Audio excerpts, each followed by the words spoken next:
బాబాసాహెబ్ అంబేద్కర్ చెప్పింది కరెక్టు. మీరు పైకి లేచి నిలబడి చూస్తే 4 దిక్కుల కనబడేటిది అడ్డుగోడలా కనబడేది కులం అని చెప్పాడు. దాన్ని నిర్మూలించకుండా మీరు ఏమీ చేయలేరంటని చెప్పినటువంటి బాబాసాహెబ్ మాటను మనం గుర్తుపెట్టుకోవాలని తెలియజేస్తూ, సభాధ్యక్షులు గట్టు అశోక్ గారు, అదేవిధంగా ఈ కార్యక్రమానికి ముఖ్య కారకులు రాజ్యాంగం అంజన్న గారితో పాటు పెద్దలు గౌరవనీయులు మా రాములన్నకు, అదేవిధంగా మాలమానాడు చెన్నయ్య గారికి, అట్లాగే మా జేబీ రాజ్ సార్ గారికి, మా యొక్క స్కైలా బాబా గారికి, పెద్దలు గౌరవనీయులు వహీదన్న, తర్వాత మా గాలి వినోద్ గారు, అట్లాగే కోల భాస్కర్ గారు, మా బిడ్డ మరి భాగ్య గారు, అలాగే ఆదాం రాజు గారికి, వచ్చిన మీకు అందరు కూడా మిత్రులారా, ఏదైనా కార్యక్రమం సక్సెస్ కావాలంటే దానికి సంకల్పం అనేది చాలా గొప్ప అంశం. సంకల్పంలో కూడా మళ్ళీ అది సహేతుకమైనటువంటి సంకల్పం ఉండాలి. దాంట్లో ఎలాంటి స్వార్థం ఉంటే కూడా అది కొన్ని దినాలు మాత్రమే నడుస్తుంది. ఆడికెళ్ళి మూతపడితే మనల్ని ఇవ్వడు పిలువడు దగ్గరికి. కాబట్టి సత్సంకల్పమై ఉండాలి సంకల్పం అనేది.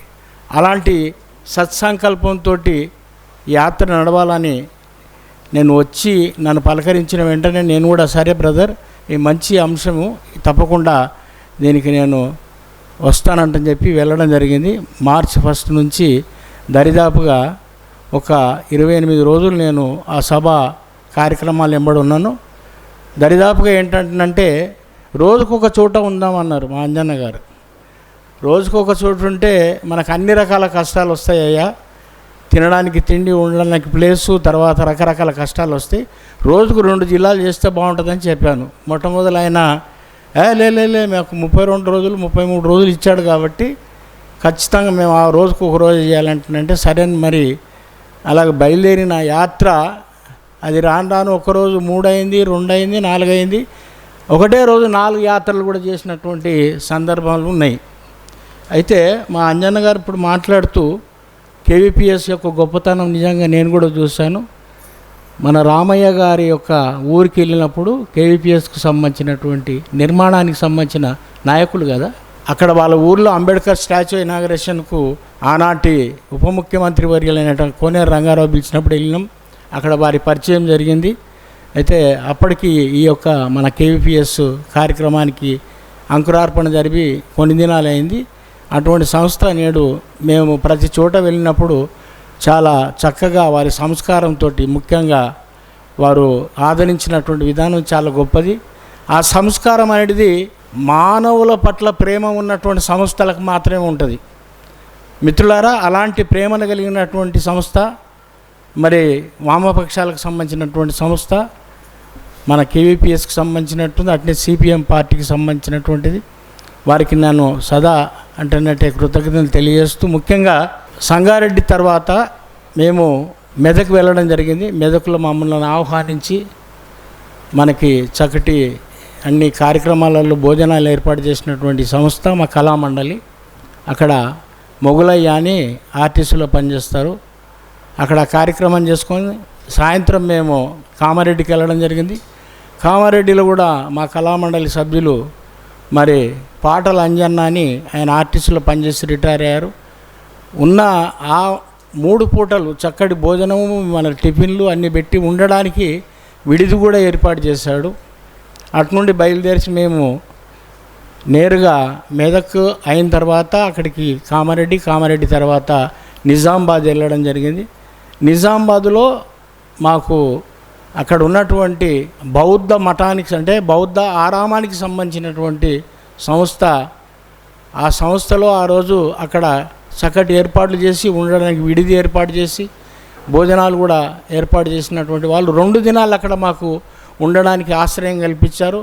అటు నుంచి నిర్మల్ నుంచి ఆదిలాబాద్, మళ్ళీ ఆదిలాబాద్లో మళ్ళీ కేవీపీఎస్ వాళ్ళే చక్కటి ఆదరణతోటి ఆ కార్యక్రమాన్ని విజయవంతం చేశారు.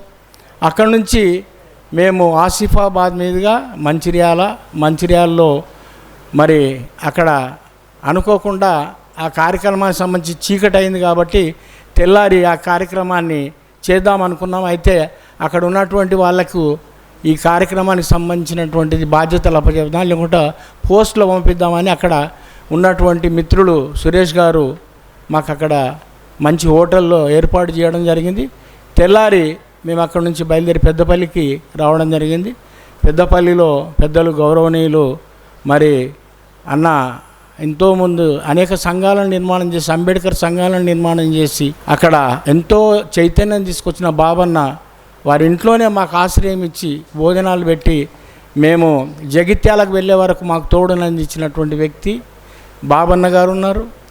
అట్లాగే అక్కడి నుంచి జగిత్యాలకు వెళ్ళిన తర్వాత జగిత్యాలలో మరి ఉన్నటువంటి వ్యక్తులని కలెక్టర్ గారు లేకున్నా కూడా ఉన్నటువంటి అక్కడ స్థానికంగా అధికారంలో ఉన్నటువంటి వ్యక్తులను కలుసుకొని అక్కడి నుంచి బయలుదేరి సిరిసిల్లలో మళ్ళీ కూడా మన కేవీపీఎస్కి సంబంధించినటువంటి వాళ్ళు అక్కడి నుంచి సిరిసిల్లను ఇలాగా వెళుతున్నటువంటి చోట దరిదాపుగా మనకు తెలిసినటువంటి దాంట్లో కళామండలి ఒక అర్ధ భాగాన్ని అక్కడ వారికి ఏర్పాటు చేయడంలో కానీ, భోజనాలు వడ్డించడం కానీ, విడిదిని ఏర్పాటు చేయడంలో కానీ, ముఖ్యంగా రాజమండ్రిలో బౌద్ధ ఆరామాన్ని నిర్మాణం చేసి ఒక పెద్ద బౌద్ధ స్తూపాన్ని బౌద్ధ విగ్రహాన్ని కట్టి ఇచ్చేసినటువంటి మహోదయ్ గారు మేము అక్కడ ఉండడానికి ఏర్పాటు చేయడం కాకుండా భోజనాలు ఏర్పాటు చేసిండు.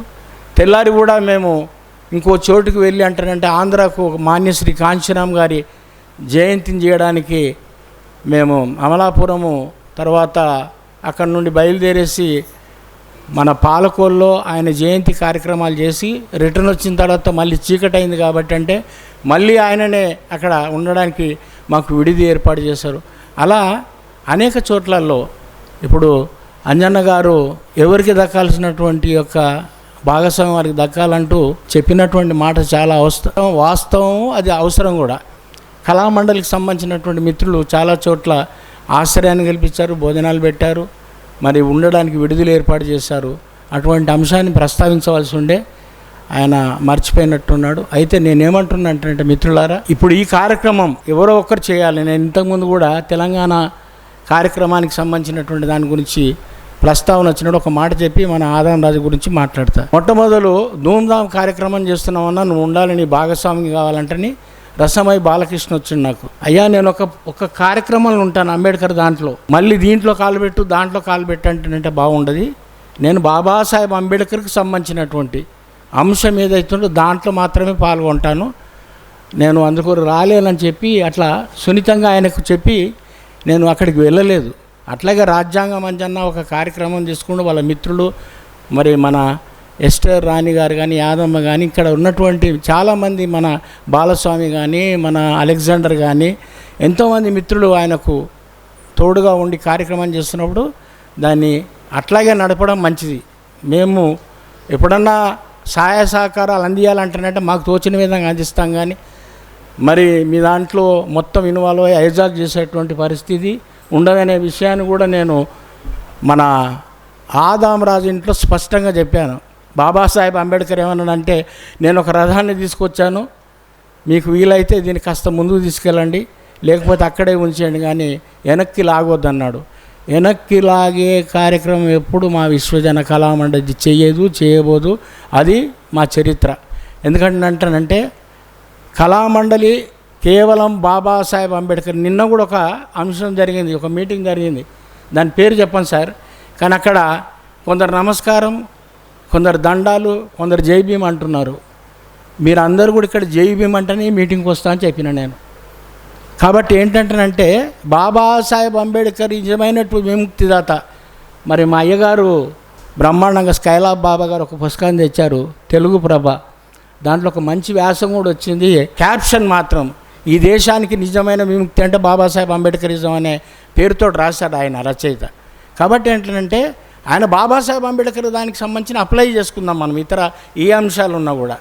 ఇప్పుడు ఎక్కడో మార్క్స్ జర్మనీలో పుట్టి అద్భుతమైనటువంటి ఒక సిద్ధాంతాన్ని ఆయన ఇన్వెంట్ చేసిన తర్వాత, దాస్ క్యాపిటల్ అనే అంశాన్ని తీసుకొచ్చిన తర్వాత దాన్ని ఒక్కొక్క దేశం వల్ల ఒక్కొక్క తీరుగా అప్లై చేసుకున్నారు. అది రష్యాకు వచ్చినప్పుడు లెనిన్ కానీ స్టాలిన్ కానీ వాళ్ళ దేశ పరిస్థితులకు అనుగుణంగా దాన్ని మార్చుకున్నారు. మావో చైనాకు పోయినప్పుడు ఆయన వారి దేశ పరిస్థితులకు అట్లనే ఈ దేశంలో ఏ విజయవంతమైనటువంటి సిద్ధాంతమైనా కూడా విజయవంతం కావాలంటే బాబాసాహెబ్ అంబేద్కర్ ఆలోచనలకు తగ్గట్టుగానే దాన్ని మార్చుకుంటే మాత్రం సక్సెస్ అవుతాయని నేను నమ్ముతాను. అంతే అండి, మీరు నమ్మండి నమ్మకపోండి వేరే విషయం. ప్రస్తుత పరిస్థితులలో ఈ కార్యక్రమాన్ని విజయవంతంగా 33 జిల్లాలలో మరి జరపడం, దానికి అందించినటువంటి సహకారంలో మా వంతు కృషి ఉందని చెప్తూ, ఆ రోజు మరి ఆదాం రాజు గారింట్లో మేము విడిది చేసినప్పుడు అక్కడ మాన్యశ్రీ కాంశీరామ్ యొక్క జయంతిని కూడా మళ్ళీ చేయడం జరిగింది. ఆ కార్యక్రమం అయిన తర్వాత ఒకానొక సందర్భంలో అంబేద్కరిజానికి సంబంధించిన ఇజమే లేదన్న దాంట్లో నేను కొంచెం బాధపడి వాదానికి దిగాల్సి వచ్చింది. కాబట్టి ఏంటంటే అట్లా there is no compromise about Ambedkar. ఎవరన్నా ఏమన్నా అనుకోని కాక బాబాసాహెబు ఈ దేశానికి నిజమైనటువంటి మందును కనుక్కున్నటువంటి, రోగానికి మందును కనుక్కున్నటువంటి డాక్టర్ ఎవరైనా ఉన్నట్టే ఆయన బాబాసాహెబ్ అంబేద్కర్.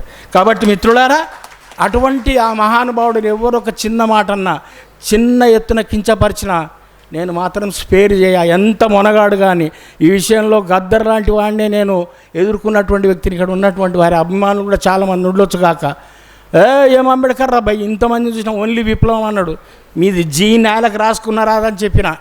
ఎందుకంటే బాబాసాహెబ్ అంబేద్కర్ చెప్పింది కరెక్టు.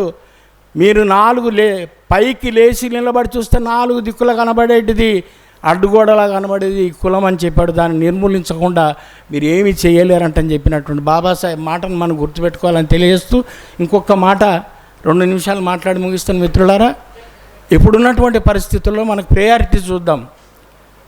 నిన్న రఘురామకృష్ణమురాజు గారు, ఆయన ఆంధ్రప్రదేశ్ ఉప సభాపతి గారు, ఆ మహానుభావుడు 2 ఎకరాల మాలమాదిగోళ్ళ భూమిని కబ్జా చేయడానికి అంతకుముందు ఆ దాని మీద ఒక కార్యక్రమం తీసుకుంటే అందరు స్థానికంగా ఉన్నటువంటి దళితులు వ్యతిరేకిస్తే ఇట్లయితే లాభం లేదని ఇక్కడ శ్రీరాముని గుడి కడితే గుడితో పాటు ల్యాండ్ కబ్జా చేయొచ్చు అని చెప్పి ఆకివీడిలో ఆ మహానుభావుడు శ్రీరాముని గుడి ఎక్కడ కట్టిస్తున్నాడు? గొంతాలమ్మ అంటే మన తెలంగాణలో ఎల్లమ్మ, మల్లమ్మ, కాశమ్మ, పోషమ్మ ఎట్లనో అక్కడ సత్యమ్మ తల్లి, నూకాలమ్మ, గొంతమ్మ ఇలాగ ఉంటారు ఆంధ్రలో.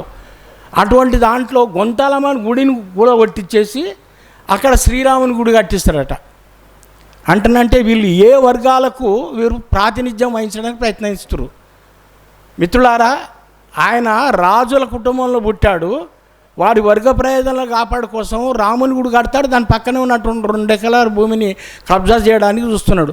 అలాంటి నీచులు ఇప్పుడు 100ల కొద్ది తయారైన. దీనికి కారణం ఏంటంటే పాలక వర్గాలలో ఇప్పుడు కేంద్రంలో ఉన్నటువంటి పార్టీ ఏదైతుందో మరి అది ఇలాంటి కార్యక్రమాలు చేయడానికి. మనకు 5000 సంవత్సరాల చరిత్ర గుర్తుకొస్తుంది రాములన్న.